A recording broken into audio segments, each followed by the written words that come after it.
Obrigada, Pai, em nome de Jesus. Aleluia, aleluia, glória a Deus, glória a Deus.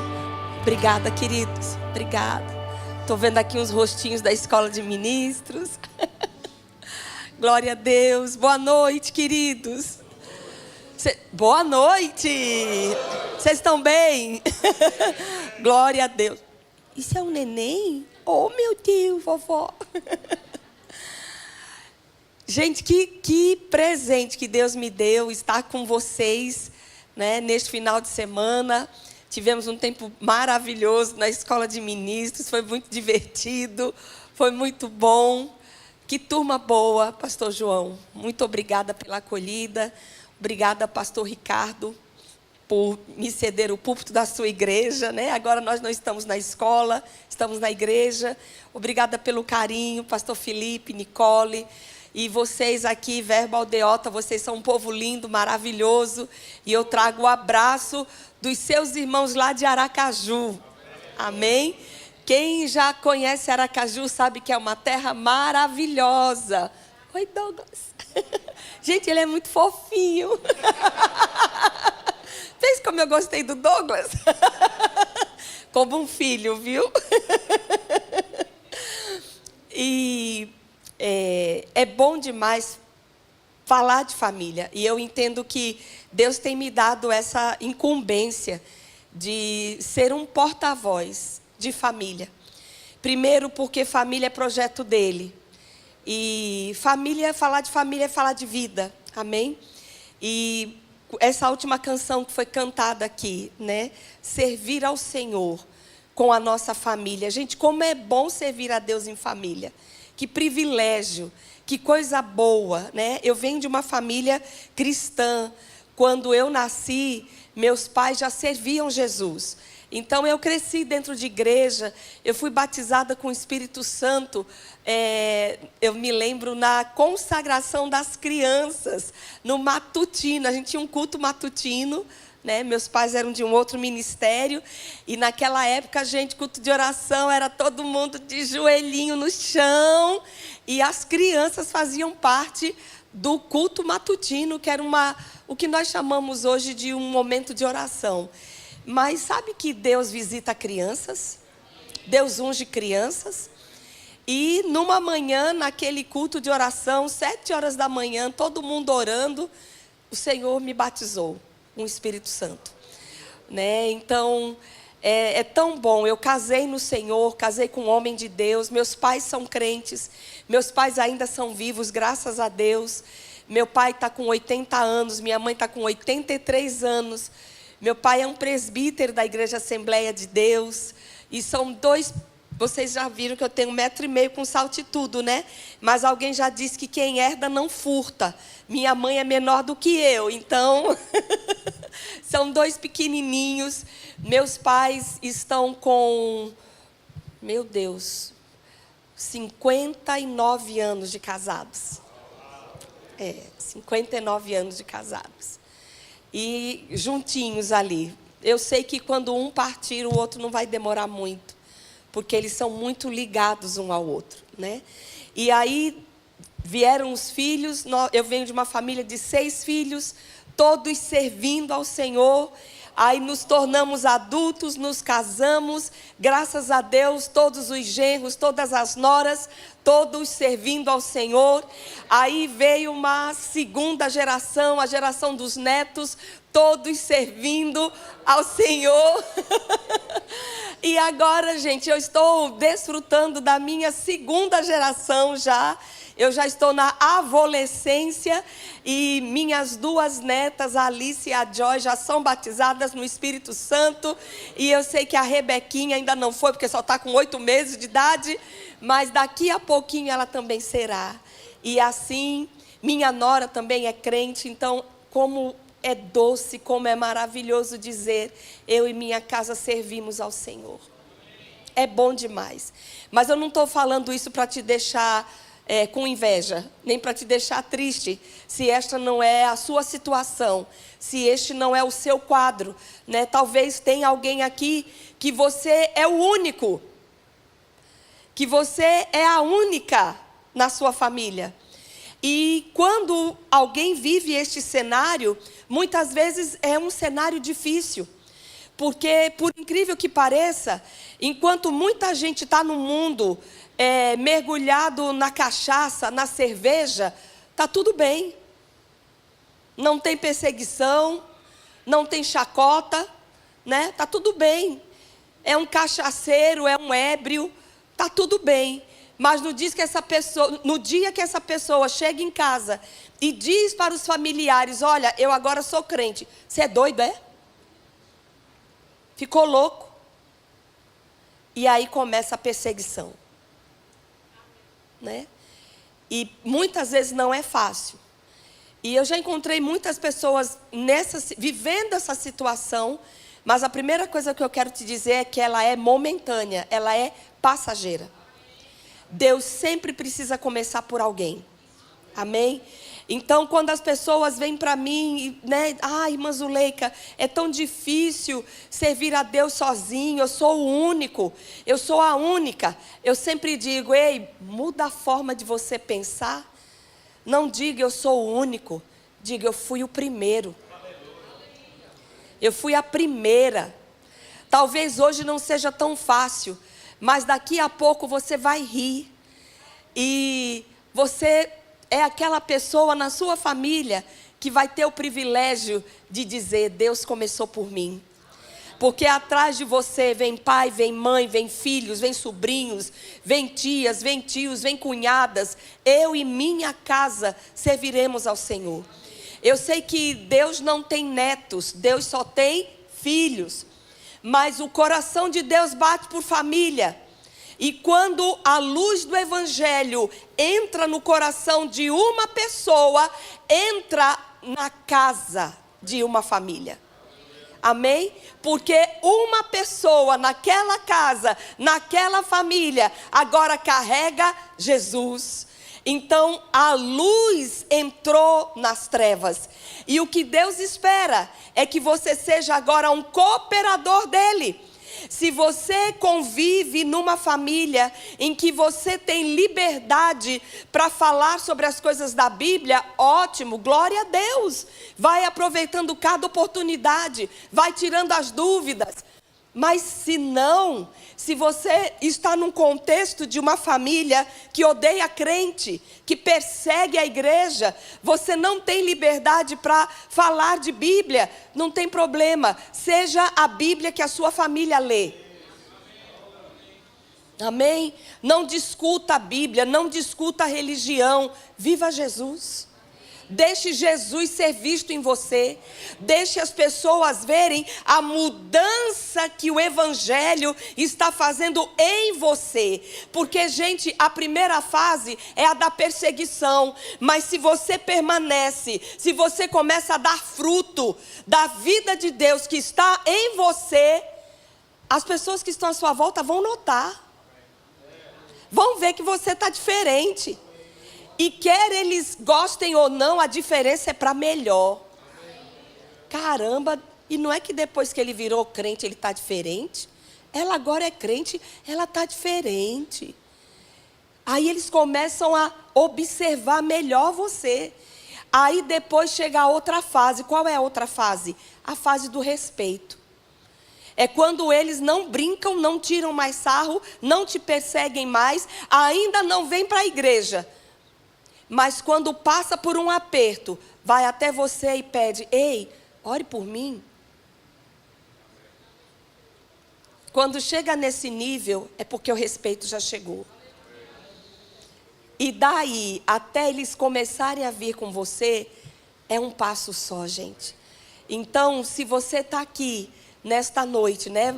Essa igreja está pegando o mês de junho e transformando no mês da família, né? Focados em família. E aproveita esse tempo. Aproveita esse tempo. Pega todas as instruções, porque a palavra de Deus ela funciona, amém? Mas ela não funciona só na nossa cabeça. Ela funciona quando a gente coloca em prática.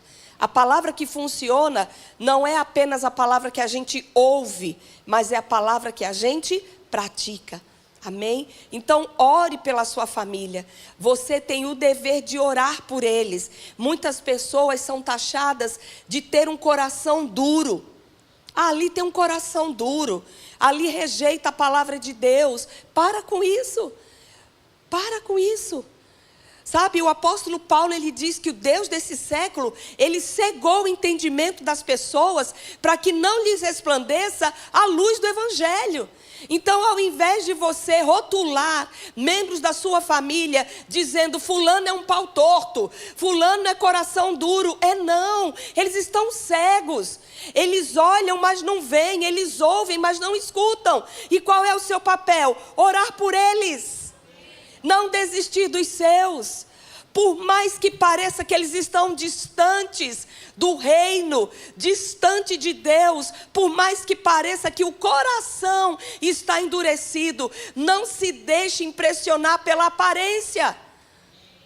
Queridos, alguém já disse que uma rocha, quando ela entra num processo de ser quebrada, ela começa a rachar por dentro. É de dentro para fora. Parece que tudo está intacto, mas ela está se quebrando por dentro. Amém? E a Bíblia diz que a palavra de Deus é martelo que esmiuça a penha, que quebra, que quebra. Então não rotule ninguém da sua família de duro, de coração fechado. Ore por eles, para que as escamas caiam dos olhos, para que a luz do evangelho resplandeça, para que o milagre do novo nascimento alcance a vida de cada um deles. Seja profeta da sua família, nenhum dos meus se perderá. Amém? Nenhum dos meus sairá da terra sem antes ter feito uma aliança com Jesus. Declare isso. Vida e morte, a Bíblia diz que estão no poder da língua, e aquele que bem a utiliza comerá do seu fruto. Amém? Então, para você que está aqui e ainda serve ao Senhor sozinho, lembra disso. Você não é o único, você é o primeiro. Atrás de você virão outros. Amém? Glória a Deus. Muito bem. Gente, família é a ideia de Deus. Eu sempre digo isso. E sabe, a família, ela começa no casamento. Todas as vezes que nós vamos a uma cerimônia de casamento, nós estamos sendo testemunhas do nascimento de uma nova família. Amém? Você está vendo um homem que está deixando a sua família, né, dos seus pais, uma mulher que está deixando a sua casa, a sua família, e os dois agora estão se unindo pela aliança do casamento para formar agora a sua própria família.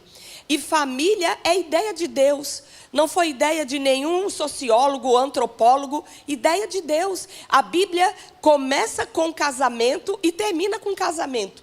Quando você vai lá em Gênesis capítulo 2, versículo 24, você vai encontrar a palavra de Deus dizendo: por isso o homem deixa pai e mãe e se une à sua mulher, tornando-se os dois uma só carne.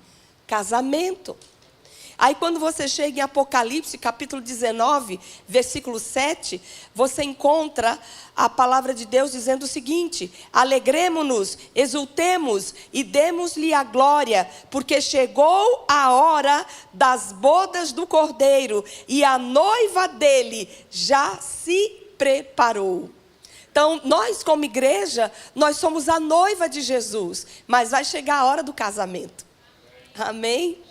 Então, a Bíblia começa com casamento e termina com casamento. Alguém já disse que quando Deus criou o casamento aqui na terra, Ele estava querendo nos dar uma foto. Ele estava querendo nos dar uma imagem, um modelo que representaria o relacionamento entre Cristo e a igreja. Olha só. O nosso casamento deve refletir o relacionamento que Jesus tem com a igreja. E é por isso que na mente de Deus, casamento é indissolúvel. Por quê? Porque Jesus nunca vai abandonar a igreja. Ele nunca vai se apartar da igreja. Por isso que na mente de Deus o marido tem que amar a esposa, guardá-la, protegê-la, ser amável com ela, ser fiel a ela e, se preciso for, fazer até sacrifício por ela. Por quê? Porque é assim que Jesus ama a igreja. E é por isso que na mente de Deus, a esposa ela deve ser submissa ao marido, porque é assim que a igreja se submete a Cristo. Então uma coisa está ligada com a outra. Gente, família é a ideia de Deus, e só Ele é quem tem autoridade para instruir o que é família e como ela funciona. Amém? Agora é interessante porque nós sabemos, nós conhecemos o caráter de Deus, e Deus é bom, e tudo que Deus faz também é bom. Amém? Então família, casamento é a ideia dele. Deus nunca idealizou pessoas sofrendo dentro do casamento. Deus nunca viu casamento como prisão, casamento como forca.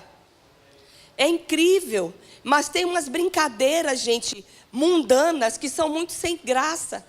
Eu já vi pessoas no dia do casamento dizendo: estou indo me enforcar hoje. Estou indo para a forca hoje. Isso não é casamento, gente. Deus é bom e tudo que Ele faz é bom. Amém? Agora é incrível como pessoas, muitas delas estão sofrendo dentro deste projeto que foi Deus quem criou. E sabe por que muitas delas estão sofrendo dentro do casamento, dentro da família? Porque simplesmente elas estão inseridas dentro de algo que Deus criou, mas elas querem fazer do jeito delas.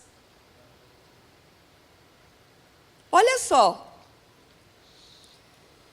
Quem cria é que tem autoridade para dizer: olha, faça assim, faça assim, faça assim. Se você for por esse caminho, vai dar certo.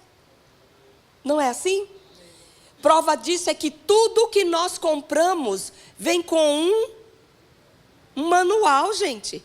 E ali não é porque a empresa está, sei lá, está sobrando muito dinheiro, ela não sabe o que fazer com tanto dinheiro. Bora, vamos imprimir aí uns manuais. Não, é porque é imprescindível para que as pessoas utilizem bem o que elas estão adquirindo e desfrutem do máximo de potencial do que elas podem desfrutar. Então, o fabricante manda junto com o produto o manual. E se as pessoas seguirem direitinho o que está escrito ali, melzinho na sopa, gente. Vai ser bom, vai ser prazeroso, a pessoa vai saber usar bem o equipamento, vai desfrutar de tudo que aquele equipamento pode lhe oferecer, mas tem que gastar tempo conhecendo o manual. Eu lembro que logo quando houve aquele boom, né, do micro-ondas, meu Deus, era o sonho de consumo de toda dona de casa. Hoje é a air fryer. Mas já houve um tempo que era o micro-ondas. E, gente, o que teve de mulher atazanando o marido: amor, compra um micro-ondas. Bem, eu quero um micro-ondas. Ai, amor, vai facilitar a minha vida, porque eu vou poder fazer muita coisa no micro-ondas. Vai economizar meu tempo. Aí, naquela época era caro, né? Todo produto, quando é lançado, o valor é lá em cima. Mas era o sonho de consumo de toda dona de casa. Eu quero um micro-ondas. Eu preciso de um micro-ondas. E tem muita mulher que conseguiu ganhar o micro-ondas. Mas até hoje a única coisa que ela sabe fazer no micro-ondas é pipoca.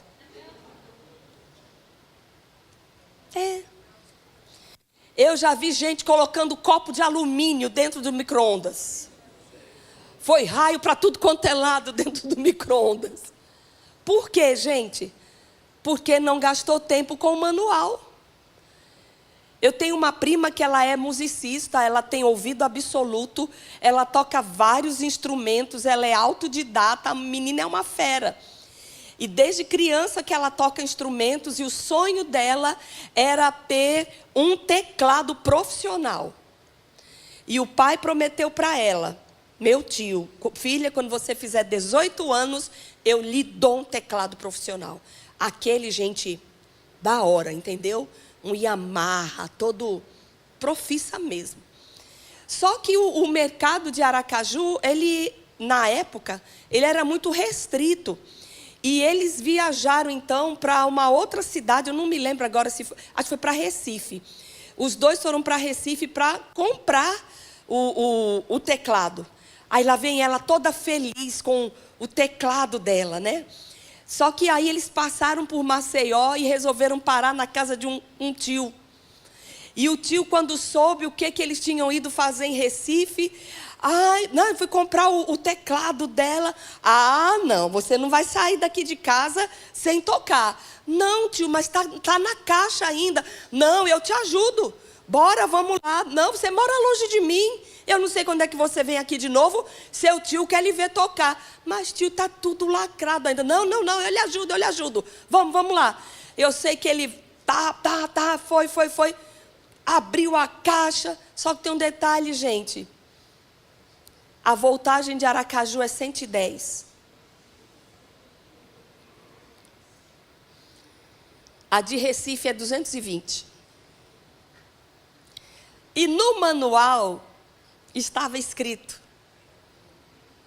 verifique a voltagem, né, da sua localização, para trocar antes de ligar. Só que quem foi que se lembrou de olhar manual? Gente, quando eles colocaram na tomada, que ligaram o teclado, só fez assim, uma luzinha, correu o teclado inteiro. E queimou.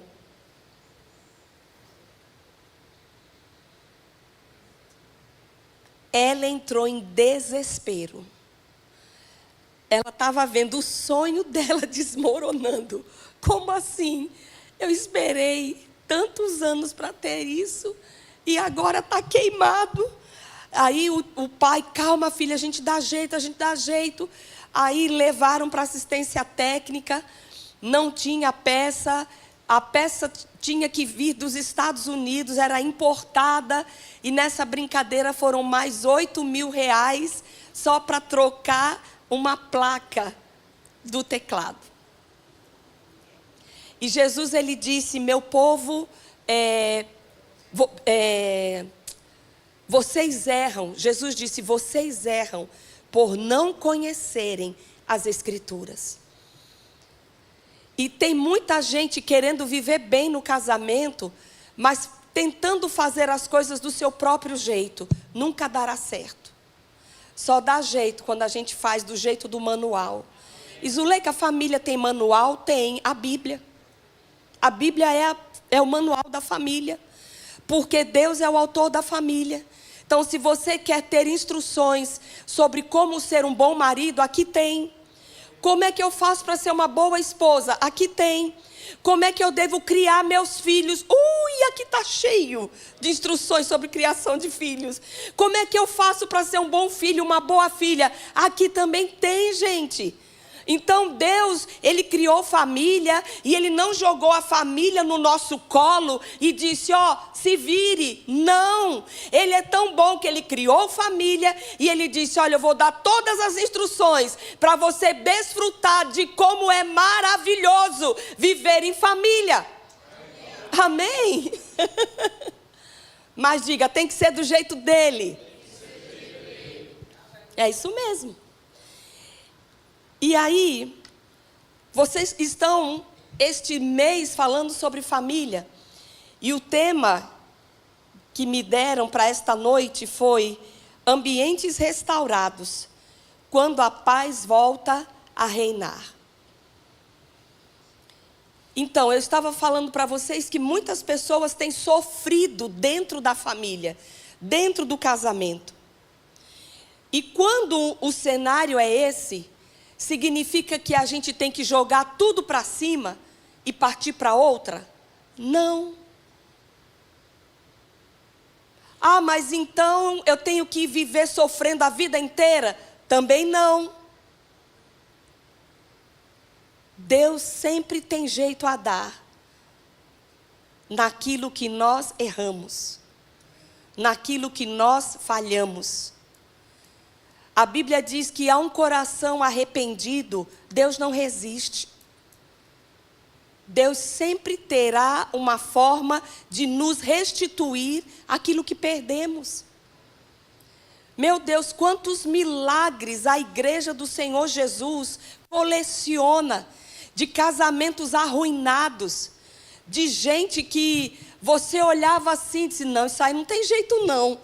Mas de repente, aquele casal se voltou para Deus e as coisas mudaram. Amém? Então diga, com Deus, sempre tem jeito.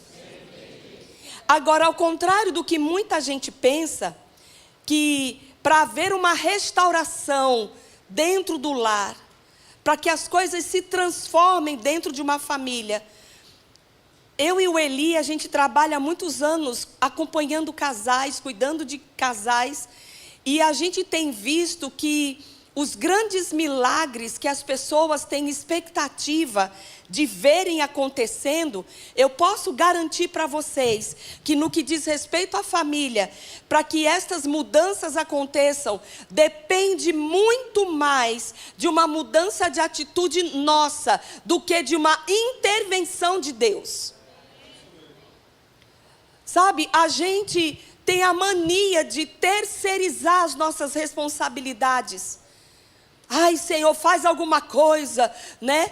Tem muita gente cantando a música de Regis Danese. Entra na minha casa, entra na minha vida, né? Mexe com a estrutura, sara todas as feridas. Mexe, Senhor, com a estrutura. É linda essa música. E ela é ótima para um momento evangelístico. Mas entra na minha casa, entra na minha vida, muda as coisas, muda a estrutura, restaura meu casamento, restaura minha família. Depende muito mais de você do que de Deus.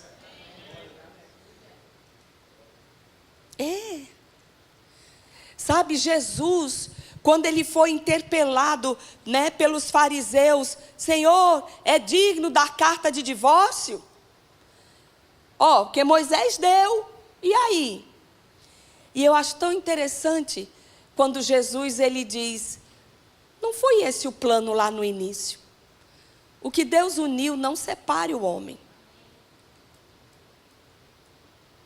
E aí Jesus ele deu a razão central, a raiz do problema entre casais que estão enfrentando dificuldade no relacionamento familiar. Jesus foi na veia, gente. Sabe qual é o problema raiz? Dureza de coração. Cada um se acha certo. Cada um se acha na sua razão. E aí entra o orgulho. Dureza de coração. Como Deus pode agir? Queridos, Deus nos criou seres livres. Nós não somos robôs, nem somos marionetes, né? Deus não faz assim com a gente, Zuleiquinha, agora vá para lá, agora venha para cá. Fique com a sua boquinha calada. Não.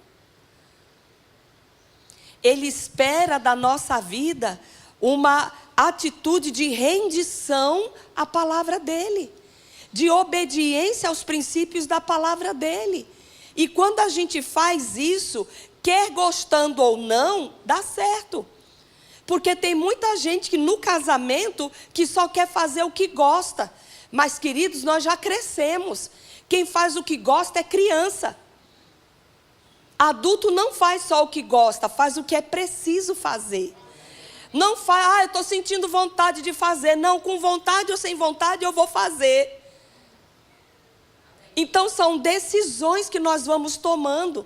Amém? Agora, eu falava aqui para a turma na escola de ministros que estatisticamente são poucos os casamentos que terminam por causa de uma tragédia. A maioria dos casamentos que estão se dissolvendo são por causa de coisas acumuladas no dia a dia, de problemas que não são resolvidos. Pedrinhas. Alguém já disse, queridos, nós sempre tropeçamos nas pedras pequenas, porque as grandes nós as vemos de longe. Quem aqui já tropeçou numa pedra e quase perdeu o dedão? Quase arrancou o dedo. Mas você viu que você não tropeçou numa pedra grande? Foi numa pedra pequenininha. E justamente são essas pedras pequenininhas dentro dos lares que estão fazendo muitas famílias tropeçarem, muitos casais tropeçarem. E, gente, a gente precisa tirar essas pedrinhas de dentro de casa.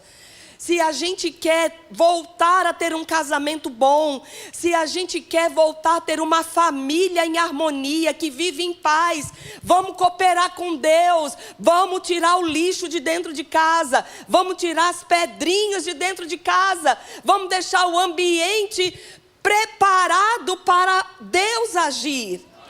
Amém? Quer ver uma pedrinha que faz muito casal tropeçar e tropeça feio? Orgulho.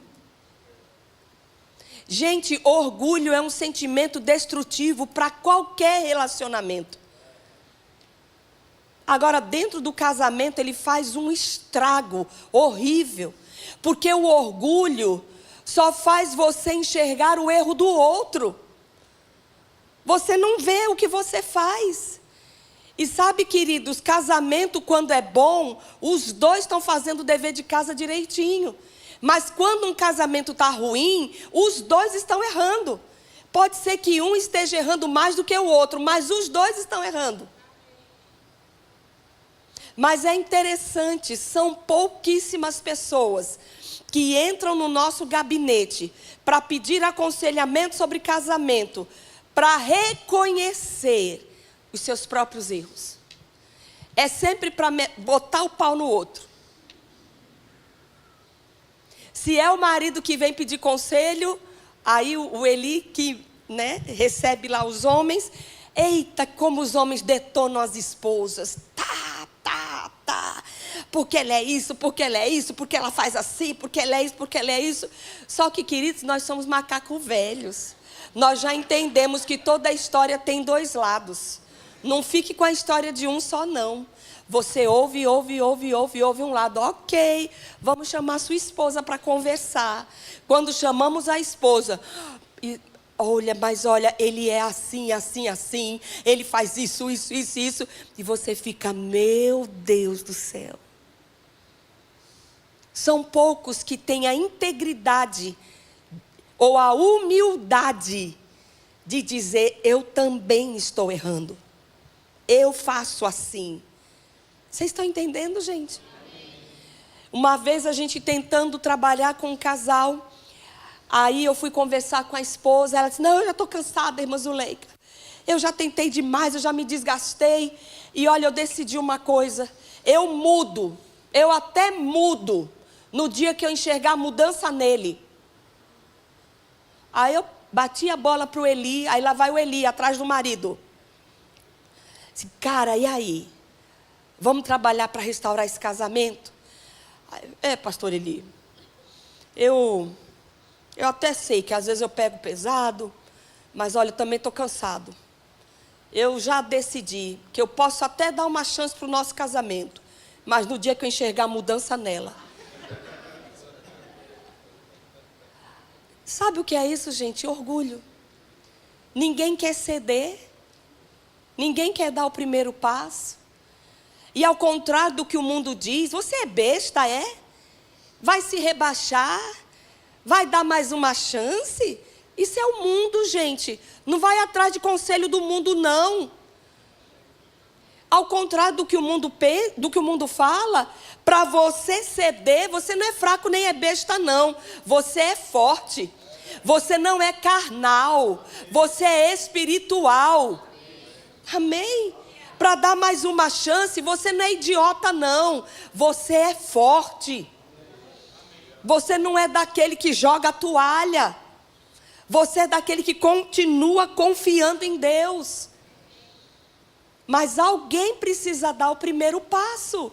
Amém? Às vezes, queridos, a mudança que a gente tanto espera ver no outro, muitas vezes está dependendo de uma mudança nossa. Pode ser que a mudança do outro seja uma resposta à nossa mudança. Agora imagina, se ninguém muda, o quadro não muda nunca, só piora. Uma vez eu estava ouvindo o pastor Jorge Linhares, da Igreja Batista Getsemane, lá de Belo Horizonte, ele contando um caso que aconteceu com uma ovelha dele, igreja grande, mais de 5.000 pessoas na época. E aí, de repente, aquela irmã vem para o gabinete dele e fez um pedido inusitado. Ela disse: pastor, eu estou aqui porque eu quero que o Senhor abençoe o meu divórcio. Ela disse: o quê, minha irmã? Pastor, chega, eu já fiz de tudo. Talvez tenha alguém aqui pensando assim: eu já fiz de tudo. Mas Deus está dizendo para você nessa noite: fez não. Você pode ter feito do seu jeito, está na hora de fazer do jeito de Deus. Porque Ele está te dizendo: ei, tem jeito. Tem jeito de voltar a ter paz, você voltar a ter um casamento bom, tem jeito. E aí, ela fazia parte do grupo daqueles que colocam a culpa sempre no outro.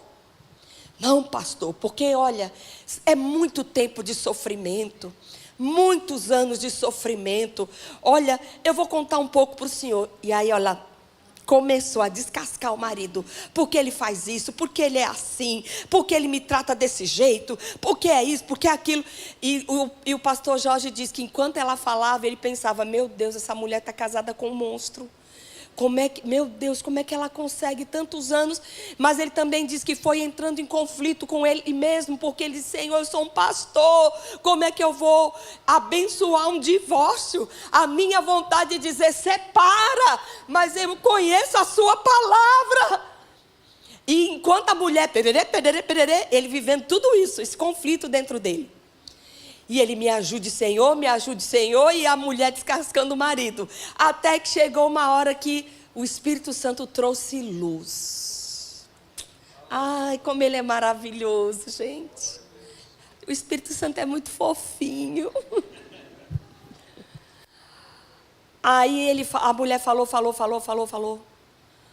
Aí ele disse: tá certo, minha irmã.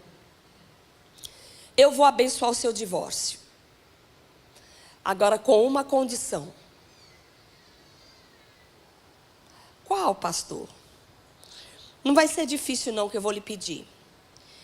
Durante 2 semanas, só isso, a senhora vai ser a melhor esposa. Não, pastor, Deus me livre. Chega de sofrimento, eu já tentei de tudo, não quero mais nada. Calma, minha irmã, calma, deixa eu lhe explicar.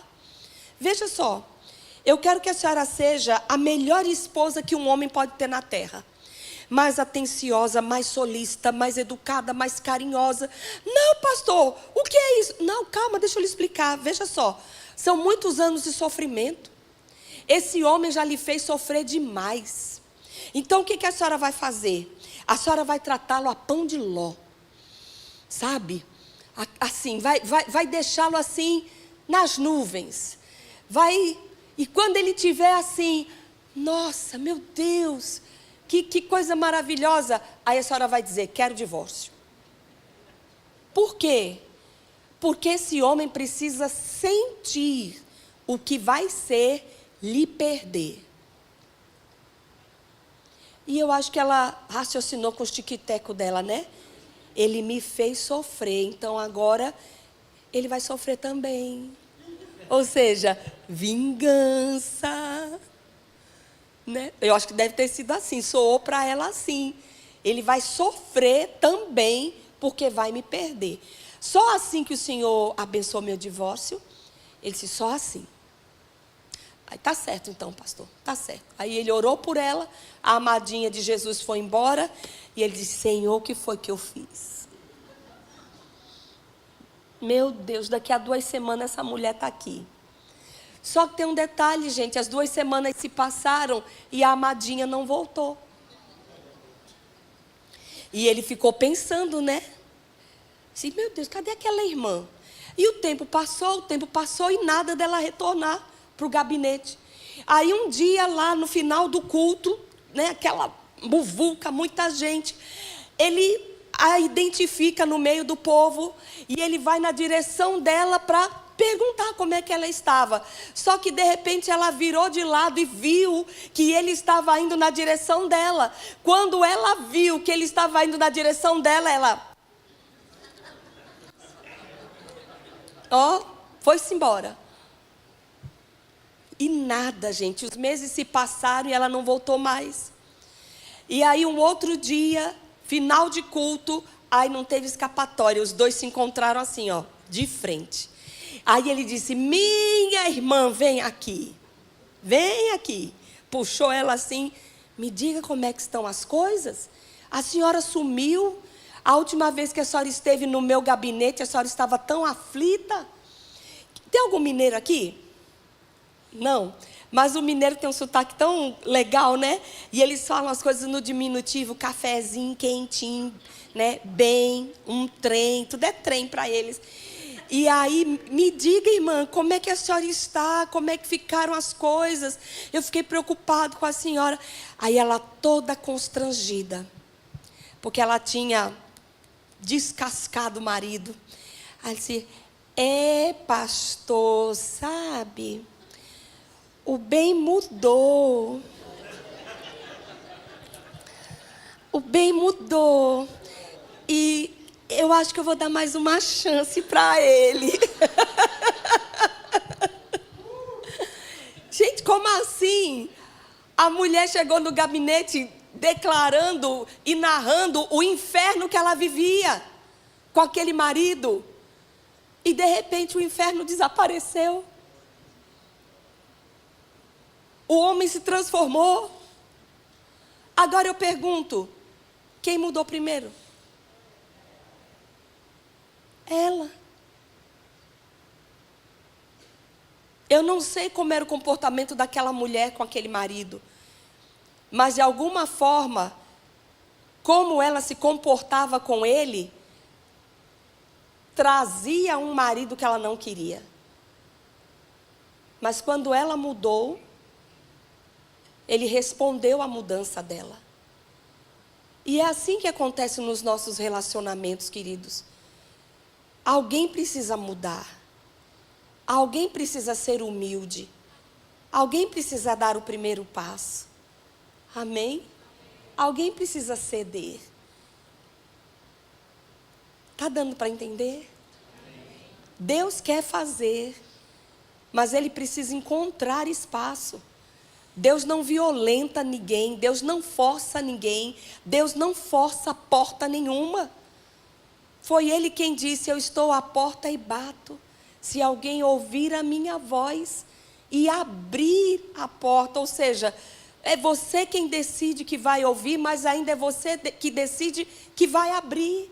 Então é você que decide se vai continuar fazendo as mesmas coisas e tendo os mesmos resultados e vivendo ruim, ou se você vai retroceder e começar a obedecer os princípios da palavra e fazer o que a Bíblia diz que você deve fazer. Sabe, Jesus ele falou, vocês erram por falta de conhecimento, mas eu entendo que para a nossa geração, esse texto, a gente não pode mais se valer muito dele não, porque nós somos literalmente uma geração de muito conhecimento. Muito conhecimento. Nunca tantas versões de Bíblia foram editadas, tantos seminários, tantas pregações. Gente, vocês estão numa igreja que está separando um mês inteiro. Só família, só família, só família. Vai dar resultado? Vai, se você colocar em prática. Amém? Quando você percebe que está doente e precisa de ajuda, você vai ao médico. O médico te dá o diagnóstico e você sai do consultório com uma receita. Você vai na farmácia e despacha a receita. Mas se você só comprar o remédio, colocar lá no seu móvel e não tomar, você vai continuar doente. Mesmo estando com o remédio dentro de casa. Está dando para entender? Não tem varinha mágica. Existem pessoas que às vezes, elas vêm para a fila de oração. Venha que Deus vai restaurar seu casamento. Gente, eu não estou negando o poder da oração. Existem intervenções divinas que são maravilhosas. E precisa acontecer mesmo, porque às vezes tem demônio envolvido no negócio. Mas na maioria das vezes, o demônio é a própria pessoa. É a carnalidade dela. É a dureza do coração dela. Então não adianta imposição de mãos de A, de B, não. Você tem que mudar. Você tem que passar a praticar o que você já sabe.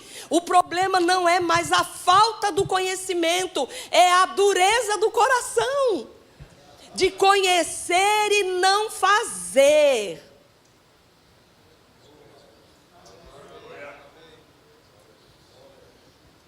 Aí não tem como ser restaurado.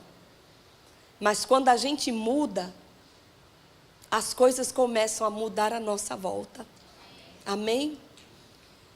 Uma outra coisa, uma outra pedrinha que tem feito muito casal tropeçar, é a falta de respeito um pelo outro.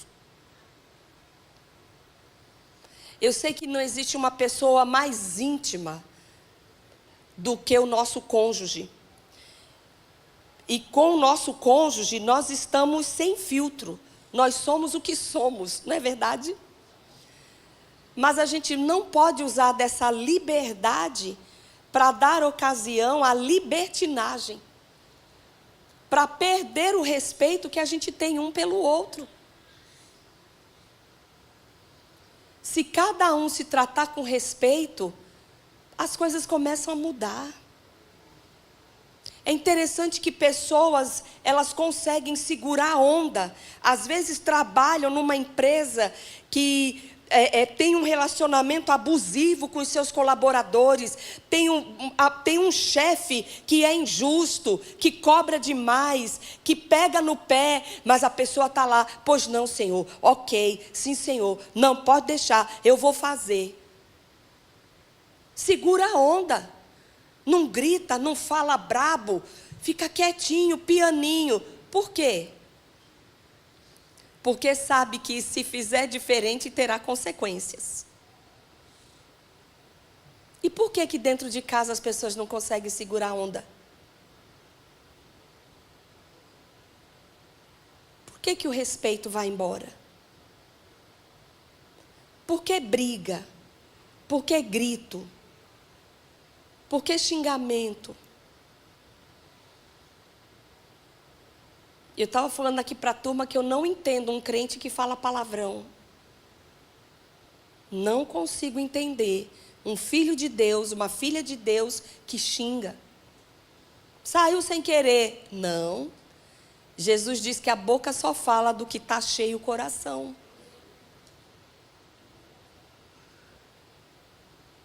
Aquela pessoa legal, gente boa, que ri com todo mundo, tem que estar dentro de casa primeiro, com os nossos. Você não vai ganhar nada gritando com a sua esposa, você não vai ganhar nada gritando com o seu marido. Vocês só vão se afastar um do outro cada vez mais, por causa de uma coisa chamada falta de respeito. Uma vez perguntaram para uma senhora que estava casada há 50 anos, pessoal da roça, do interior. E ela estava casada há 50 anos e na cidadezinha dela descobriram que eles estavam casados há 50 anos e eles nunca brigaram. E isso se espalhou assim, olha, Dona Maria está casada, Dona Maria e seu João estão casados há 50 anos. E sabe, eles nunca brigaram, isso, cidade pequenininha. E aí chegou nos ouvidos de um repórter. E ele foi lá no sítio onde ela morava, porque ele ficou sabendo que eles eram um casal, que estavam casadinhos há 50 anos, e eles nunca brigaram. E ele quis fazer aquela matéria, né? Eu estou aqui porque, olha, me disseram, Dona Maria, que a senhora está casada há 50 anos e vocês nunca brigaram. É verdade? Ela, meu filho, é verdade. Então, eu posso fazer uma matéria com a senhora? Ela disse, pode, para a senhora ensinar para essa geração qual é o segredo, né? De viver tantos anos juntos e viver em paz. Ela disse, meu filho, eu conto. E aí ela sentou com o repórter e contou. Ela disse que quando eles se casaram na roça. E o meio de transporte deles era uma carroça mesmo. O marido tinha uma carroça. E depois da festa de casamento, ele a levou nesta carroça para a casinha onde eles iam morar. Só que era estrada de chão, estrada de terra. E quem estava puxando a carroça era uma eguinha que ele gostava muito, era a égua favorita dele. E aí eles estavam indo na estrada e ela disse, meu filho, nós estávamos indo. De repente a égua, ela tropeçou num buraco e ficou em falsa carroça. Aí meu marido puxou as rédeas e disse,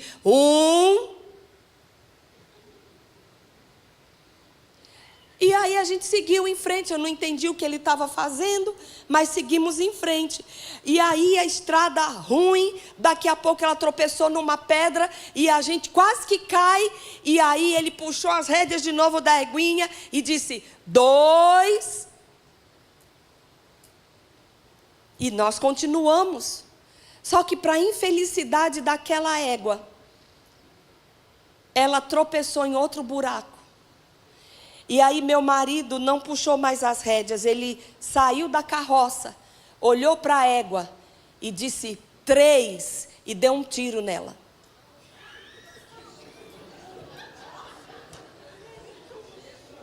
E aí, filho, eu disse, Zé, sua égua favorita, por que você fez isso?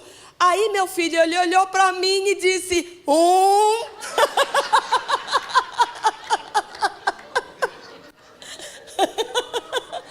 Então, meu filho, nunca brigamos. Quem era doido, né? Só para descontrair, gente. Ai, meu Deus. Mas quantos sabem que esse ambiente sem diálogo dentro de casa, né? Ela dizendo, nós nunca brigamos. Mas não é porque eles tinham um relacionamento saudável. Era porque o marido era intimidador. Uma casa sem brigas precisa ser sem brigas porque todos estão em paz. Não porque tem alguém que intimida os outros. As pessoas dentro de casa, o ambiente do nosso lar é o lugar onde todos precisam se sentir livres. Para se expressar, para falar. Agora, a mesma Bíblia que diz para a gente falar a verdade um para o outro, é a mesma que também diz, fale a verdade em amor. Amém? Quando você tiver que falar alguma coisa para o seu marido, para sua esposa, para os seus filhos, passe essa conversa pelo filtro do amor, que tudo vai dar certo. Amém?